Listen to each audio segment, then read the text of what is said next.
ولاد النادي الايام الاخيره بعد القرارات الثوريه في الزمالك طلع علينا بعض اللاعبين السابقين في النادي زي الكابتن طارق يحيى او الكابتن حلمي طولان او غيره او غيره، مش عاجبهم اللي بيحصل وبيهاجموا ده وبيقولوا ان ده طمس لهويه النادي وان ازاي يتم استبعاد ولاد النادي. فانا الصراحه سرحت كده قلت يعني انا عايز اعرف يعني ايه ولاد النادي؟ ايه ولاد النادي؟ ايه المصطلح ده؟ وجاي ازاي؟ فلما بفكر بلاقي ان مثلا علاقه الاب بابنه، انا كأب برعى ابني وبوفر له الظروف كويسه وبحاول اهتم بتعليمه واهتم بتربيته واكبره ويبقى طالب ويبقى بعد كده يخش الجامعه وبعد كده يتعين ويشتغل. وانا كل ده وانا بكبر، انا بعمل كل ده عشان لما هو يكبر ويبقى راجل يشيلني انا. وانا بكبرك عشان تبقى راجل، عشان انا مسيري هكبر وابقى عجوز، فمحتاجك تقف معايا، محتاجك ترعاني ساعتها.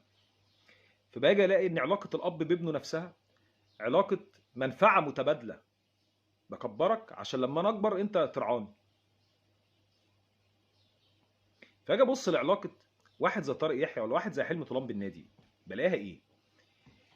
انت بني ادم اتيحت ليك الفرصه انك انت تبقى لعيب كوره في نادي الزمالك، تمام؟ النادي ده ادالك الفرصه دي وخلاك يعني شخص ذو حيثيه، شخص ذو حيثيه. تقدر يقول لي كابتن حلمي طولان لولا الزمالك كان هيتم وصفه بايه؟ لما حد مثلا لو كان استضافوه اصلا كان هيتم وصفه بايه؟ بتقديمه بمين؟ شغلته ايه؟ الناس هتبقى عارفاه ولا لا؟ وشرحه طارق يحيى لولا الزمالك الناس دي كانت هتبقى فين؟ وهل نادي الزمالك اللي خلاك نجم مجتمع وبقى معاك عندك حسابات في البنوك، عايش عيشه محترمه، ركبت احسن عربيات، النادي ده اللي اداك كل ده انت اديت له ايه؟ هل اي حد فيهم لما جه اشتغل في النادي مدرب عام او مدرب مساعد او في الناشئين او مدير كوره او الكلام ده اشتغل لله في لله كده ببلاش ولا خد اجر على كده؟ خد اجر على كده. حضرتك العلاقه بينك وبين النادي عمرها ما كانت علاقه اب بابنه ولا علاقه كيان انت بتنتمي له، ده علاقه مصلحه، منفعه. انت بتستنفع من ورا النادي ده، بقى حق مكتسب عندك انك انت لازم تشتغل في النادي، انك لازم يكون ليك دور في النادي. ايا كانت بقى انت فاشل ناجح مش مهم، المهم ان انا لازم اشتغل في النادي. اصل دي هويه النادي، دي مش هويه النادي. هويه النادي ده ان هو نادي بيقدم كوره جميله، نادي لعب له احسن لعيبه كوره في مصر وعنده جمهور بالملايين، من البحر للنهر زي ما بيقولوا. هي دي هويه النادي، دي اللي انا اعرفها.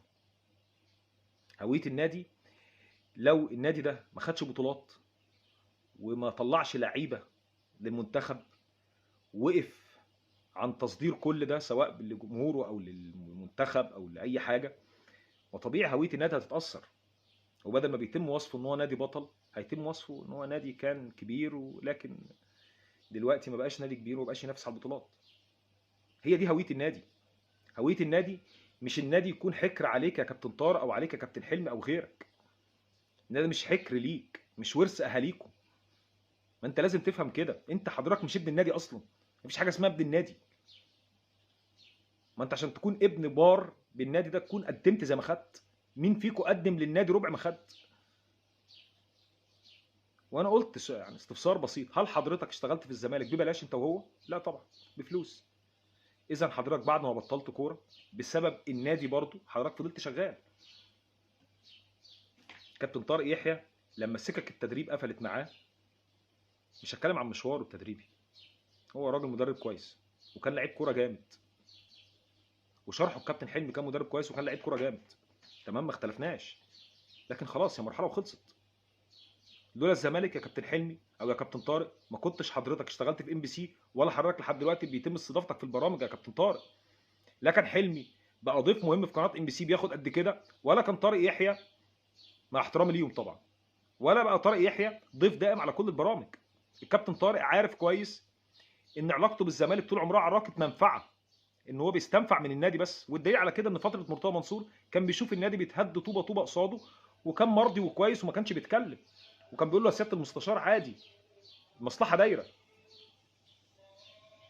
النادي ده تاني مش ورث اهاليكوا، والله والله ما ورث اهاليكوا، ولا حضرتك انت هو ابن النادي اصلا.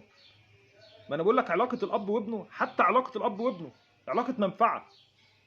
بربيك واكبرك عشان لما انا اكبر واحتاجك الاقيك جنبي، طبيعي جدا يعني، سنه الحياه. ابناء النادي لو بقى في ينفع اصلا نطلق على حد مصطلح ابناء النادي، فهو جمهوره بس. جمهور الزمالك هم ابناء النادي. الجمهور ده مش عايز حاجه، الطرف الوحيد الغير منتفع من الليله، عايز النادي كويس بس. انا عايز النادي كويس، انا كعادل عايز النادي بتاعي يكسب وياخد بطولات ويفضل زي موجود. دي هويته، دي هويته اللي انا بقيت زملكاوي عشان كده. كنت بروح مع ابويا الله يرحمه الماتشات، وكنا بناخد بطولات، وخدنا بطوله افريقيا 96 وخدنا. فاللي هو انت شايف النادي بياخد بطولات وبيكسب فانت منتمي له. فدي هويه النادي اللي احنا اتربينا عليها. النادي نادي بطل وليه جمهور بالملايين، وبيقدم كوره مميزه اسمها مدرسه الفن والهندسه. هي دي الهويه اللي اعرفها، الهويه دي اللي خلتني مشجع للنادي. لا طارق يحيى ولا حلمي طولان ولا غيرهم خلوني مشجع للنادي. كل دول اتبدلوا، اجيال راحت وجت وفضل النادي. فلو هقول على حد ابن النادي فهو المشجع الغير منتفع تماما من النادي، اللي مكسب النادي ده بيعيشه اجمل ليله في حياته، يروح يحتفل في 100 عقبه ويقف قدام النادي بالخمس ست ساعات. حتى لما بيحب لعيب او بيشوف في اللعيب ده ان هو حاجه جامده قوي وبيحبه من كل قلبه، يعني بيحبه لمجرد ان هو في الزمالك. لو اللعيب ده راح الاهلي تاني يوم خلاص. زيزو اكبر مثال، مثلا امام عاشور. ما انا كنت شايف ان امام ده اهم لعيب في مصر وفي الزمالك، وان هو اهم لعيب في الفريق، وكنت بحب امام جدا. هل لما راح الاهلي حبيته؟ كرهته طبعا. انا عمري ما حبيت زيزو عموما، عشان انا مش هخرج زيزو من انا عمري ما حبيته، لان دايما شايف ان هو ابوه بيبتزه النادي. تمام. فانا ضربت مثل بامام مثلا. هل مثلا انا اتعلقت جدا بفرجاني سياسي كمحترف؟ بعد ما راح قطر بقيت اتابعه؟ لا، ما بقيتش اتابعه. كنت بحبه جدا، لكن عشان هو لاعب في نادي الزمالك، لانه حب الاساسي هو للزمالك. فانا ابن النادي وانت ابن النادي. اما اللعيبه اللي كل علاقتها بالنادي ان هي بتلعب لعبه كوره فيه، بقوا نجوم مجتمع منه، وعايزين لما يبطلوا كوره يشتغلوا فيه، تمام، وينتفعوا برضه من وراه، حتى لو في فشل. حتى لو في فشل يا جدعان. وائل الاباني بقاله يومين بيقعد على القنوات يسيح بس. وائل الاباني قاعد بقاله يومين على القنوات يسيح بس. وائل الاباني قبل ما يشتغل مدير كوره في الزمالك كان بيقعد في اي قناه مش عارف يقول ايه، هيتكلم في ايه. كان بيقعد مع ابراهيم سعيد، كان بيقعد مع ابراهيم سعيد، ربنا يفك دقته. كان بيقعد مع ابراهيم سعيد، متخيلين؟ فدلوقتي بقى عنده محتوى. الشهر اللي اشتغلوا في النادي ده هيطلع يقول ايه؟ هو عنده ايه قدمه وائل الاباني؟ لازم يطلع يحكي المجلس الاداره اداني كذا، وكلمت عبد الله السعيد قلت له قول كذا. كل اسرار النادي والاسرار اللي كانت في الغرف المغلقه خرجها كلها في حلقتين. طب حتى خليك ذكي، عيش على الشهر ده سنه مثلا، كل فتره كده اقول حاجه. سعد حفيظ هيعيش عمره كله على الفتره اللي مسكها في الاهلي دي، ما بيقولش حاجه اصلا. فلما بيقول حتى بيقول بحساب عشان تبقى حاجه لها قيمه حتى. اما انتوا شويه غشم حتى. انت غشيمه كابتن وائل، خرجت كل اللي عندك في يومين. المحتوى بتاعك اللي هتعيش عليه المفروض تعيش عليه سنه كامله، انك انت كنت مدير كره في الزمالك لمده شهر، طلعته في يومين. انتوا ناس غير امينه على النادي. من بعد اعتزال احمد رمزي ما جاش مدير كوره تقدر تقول عليه كويس في الزمالك، تقدر تقول عليه كويس فعلا. فانا مش عارف الصراحه ايه اللي مزعلهم. ليه بتحكموا على التجربه ان هي فاشله، وان احنا سلمنا النادي السمسار، ان مجلس الاداره سلم النادي السمسار، بغض النظر عن مسفوق المجلس الاداره بالفاشل، ان هو فعلا كده. تمام. بس عشان هو فاشل ما كبرش. لازم يحسب لمجلس حسين لبيب ان هو ما كبرش في الفشل زي غيره. انا ما قدرتش ادير ملف الكوره، اجيب اللي يديره. عندي مشاكل مع انديه كتير وباب مقفول مع انديه كتير، اجيب اللي يعرف يحل المشاكل دي. فلازم اللي يجي عشان يشتغل صح يبقى معاه كل الصلاحيات. انا عشان كده عذرتهم في اتمام ملف جون ادوارد، يعني الملف طول قوي، لان فعلا كان لازم يتم الاتفاق على كل شيء. وده اللي باين ان الراجل ليه كل الصلاحيات. فادام ليه كل الصلاحيات انا مع التجربه لنهايتها. المفروض انا بحترم جدا اي واحد منتمي للزمالك قال ان احنا نستنى التجربه تكمل، بحترمه جدا. لكن اي شخص بيتعامل مع النادي على انه ملكيه اهله، وان هويه النادي ان عياله اللي يشتغلوا فيه، عمرها ما كانت هويه النادي. دي مش هويه اصلا، دي مش هويه. يا جماعه انتوا ليه بتحكموا على التجربه قبلها؟ احنا جربناكم، انتوا فشلتوا. هو انتوا مكتوبين علينا مثلا؟ سيبونا نجرب حاجه تانية. اذا كان عبد الناصر محمد مدير الكوره مش عاجبه، يقول لك اصل هو كان يا راجل زملكاوي ابن النادي. او عبد الناصر محمد ده ابن النادي فعلا. هو قول لي كده، عبد الناصر استفاد بالزمالك ايه غير ان هو مشجع؟ حتى جون ادوارد راجل كان وكيل لاعبين ناجح وعنده استثمارات، وكان شريك في شركه بتاعت وكاله لاعبين، يعني حتى حاجه، يعني راجل عنده شغل يعني. جاب فيريرا وجاب وليد ازارو وجاب علي معلول، جاب لعيبه ليها اساميها هي. تمام. فاذا هو راجل شغال، بس هو مشجع زملكاوي. تمام. فلما جات له الفرصه انه يخدم النادي، تمام ماشي، يخدمه باجر، يخدمه باجر. فده راجل جاي شغال، بياخد نسبه بقى، بياخد مرتب الله اعلم. هو راجل شغال. هل ده اقدر اقول ان جون ادوارد ابن النادي؟ لا، بس هو راجل اكيد هيخلص للمكان ان هو عايز ينجح. هو عايز ينجح في المقام الاول، هو عن نفسه عايز ينجح. فهو ما قداموش فرصه غير ان هو ينجح.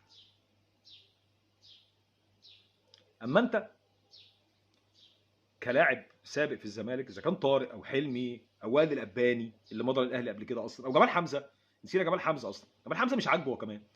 جمال حمزه اللي راح الاهلي ولبس فانله الاهلي ونزل التمرين، ولولا خوفه ان هو ممكن ما يتسجلش افريقيا، ولما لقاهم كلهم بيتدربوا جامد وكلام من ده، قال لك ايه ده، مش اللعيبه الكبار عندكم ما بتتدربش قوي؟ ومشي. بس اللي لبس فانله الاهلي وقال لك عادي هلعب قدام الزمالك واجيب جوان، قال كده. حتى ده مش عاجبه. مش بقول لكم بيتعاملوا مع النادي على انه ملكيه خاصه. والله العظيم ثلاثه، لو في حاجه ممكن نخرج منها من تجربه جون ادوارد دي، ان هو التمهيد، ان النادي ده والشغل فيه مش حكر على الناس اللي لعبت له. لو في حاجه واحده بس هنطلع بيها من التجربه دي، هيكون هي دي، ان احنا نغير ده، نغير الوضع ده. احنا ما شفناش خير من ورا الناس دي. الناس دي بتعامل النادي ان هو مكان ينتفعوا منه بس لحد ما يموتوا، كانه ورث اهاليهم. انا اسف ان انا كررتها كتير، لكن هي ملهاش معنى غير كده. المفروض تقف ورا التجربه، تنجح التجربه. لو انت همك مصلحه النادي اللي انت اصلا فاتح بيتك منه اصلا، اللي هو عملك بني ادم اصلا، اللي هو كده كده قدم لك سبت وحد واثنين وثلاث واربع، مش مستني منك هو حاجه، مستنيك تسكت، مستنيك تسكت. هل حضرتك تفضل انك انت تكون موجود والنادي ده بينهار على راسك وتفضل موجود، ولا انك تكون قاعد في بيتك المكيف، بتركب عربيتك المحترمه، عندك حسابك البنكي اللي كل ده بسببه الزمالك، وتشوف النادي ناجح وكويس؟ حتى عدل ربنا بيقول كده، ان انا اقف مع النادي واقف مع التجربه عشان تنجح. ولو ما وقفتش تسكت، تسكت. ما علينا، عشان نتكلم في المفيد. تحركات الزمالك في الايام اللي فاتت بخصوص اللعيبه الجداد، زي ما شفنا كلنا الاسامي خلاص اتعرفت يعني، بالذات اللي في السوق المحلي. تمام. الزمالك شغال على صفقه حامد حمدان، وتقريبا فنش صفقه احمد ربيع قصاد الزناري ومصطفى شلبي، وشغال كمان على حاليا شغال على صفقه عمرو ناصر، لم يكن انجزها كمان يعني. لو الزمالك جاب عمرو ناصر فهو كده يعني ايه، بيجيبوا مهاجم مصري تاني مع ناصر منسي، في فيرود اجنبي جاي، ده امر منتهي. لكن انت لازم بترتب اولوياتك. فاولويات الاداره الحاليه للكوره كانت التجديد لعبد الله السعيد مثلا. طبعا بعد المدرب جه، فجددت لعبد الله، انهيت بعض الاتفاق مع بعض اللاعبين زي احمد شريف وغيرهم.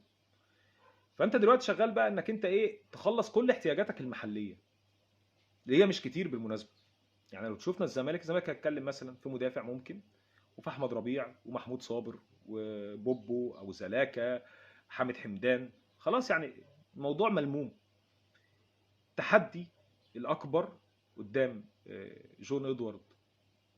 طبعا جون ادوارد معاه تيم كامل، والتيم بتاعه هيكون الاجانب، ملف الاجانب وتسويق، سواء الجفالي او مصدق او الجزيري. لان الجزيري برضه بيبتز النادي هو وكيله. عايز بقيه مستحقاتي وتمشوني، تقول ادوني الاستغنى بتاعي من غير اي مليم، انا عايزين تمشوني بقى. بيعاقب النادي الجزيري. هنشوف هيوصل معاه لايه، لان الجزيري فعلا معضله. مفيش نادي راضي بيه يا جماعه، مفيش حد راضي بيه. لعيب قليل، لعيب ملوش سوق. بالنسبه له الزمالك امله، اتعامل على مع الزمالك برضه على انه ورث اللي خلفته تقريبا. الجزيري برضه من اللعيبه الانطاع، زباله اللعيبه اللي ربنا ابتلانا بيها. هو وكيله بيبتزوا النادي. احمد الجفالي لعيب بيقول لك انا ما خدتش فرصتي خلاص مشيني، ما تودنيش اعاره وكده، فالموضوع مش عارف واصل لايه برضه معاه. صلاح مصدق كان عنده عرض من دوري الدرجه الثانيه في السعوديه، لسه الزمالك بيتكلم معاه فيه. لعيب شايف ان يعني لو راح الامارات او قطر يبقى احسن بدل الدرجه الثانيه في السعوديه. يعني الدرجه الثانيه في السعوديه احسن من الدوري الاماراتي اصلا. بس ما علينا، هو لسه برضه موضوع مش باين، لكن الاكيد ان الزمالك شغال على ملف الاجانب. عايز يجيب 4 اجانب وعايز يجيب 2 تحت السن، خصوصا انك انت في ملف الفلسطينيين خلاص بتقفله بادم قايد وحامد حمدان. يمكن تحركات الزمالك بطيئه، تمام، لكن بدات يعني الموضوع يبان. يعني انت بتدور في مين هنا في مصر؟ اسامي الاجانب هتفضل سر، هتفضل سر، هيتتسرب قبلها بساعات، قبل اتمام. يعني لو مثلا لو اللعيب مضى او لعيب معين خلاص انا اتفاقه مع الزمالك، اكيد النادي بتاعه هيعلن. لو صفقه فري لعيب عقده منتهي فانت مش هتعرف غير من الزمالك، لان الزمالك فارض سريه كبيره قوي على موضوع الصفقات بالذات الاجانب. حتى الاسم اللي بيتسرب النهارده او بكره ممكن يكون مجرد اسم معروض. فانا مش رامي نفسي قوي ورايا اسم بيتقال. في حد بيقول لك ان اللعيب اللي هو فينيسيوس بتاع فولام وبتاع جالاتا سراي، ما اظنش ان اللعيب زي ده مرتبه مش هيقل عن 2.5 3 مليون دولار. فانا ازاي هجيبه طيب؟ وبعدين في حاجه، انا دي بقى الحاجه الوحيده اللي مضايقاني في موضوع جون ادوارد والاداره، ان في كلام طلع امبارح واستغربت جدا ان الناس بتتفاعل معاه على انه انجاز، يعني على ان دي حاجه كويسه، ان مجلس الاداره في اتفاقه مع جون ادوارد اتفقوا معاه انهم يقللوا نفقات قطاع الكوره 30%. يعني فريق الكوره نفقاته تقلل 30%. انت ما عندكش فرقه اصلا، انت محتاج تعمل تفوير للفرقه دي، محتاج تجيب فرقه جديده. نفقات ايه اللي تتقلل في وقت بنا؟ انت بتبني. النفقات دي تقللها لما تكون واقف على ارض صلبه وعندك ياما هنا وياما هناك. اما انت بتبني فريق وتقول لي تقليل نفقات والناس تقول لك سلام ده عبقريه، ده الراجل هيقلل النفقات. انا دي اللي مقلقاني، تقليل نفقات فرقه اتخن اجنبي فيها كان بياخد 450 الف دولار، هقللها فين تاني؟ هجيب مين انا بالارقام 200 و250 و300 و400 دول؟ كل اللعيبه اللي هتيجي بالارقام دي ريسكي، يا صابت يا خابت. اللعيبه المضمونه اللي تقدم لك الافاده اللي مضمون تالقها معاك بتاخد مليون دولار، تاخد 800 الف دولار، تاخد 600 الف دولار اقل حاجه.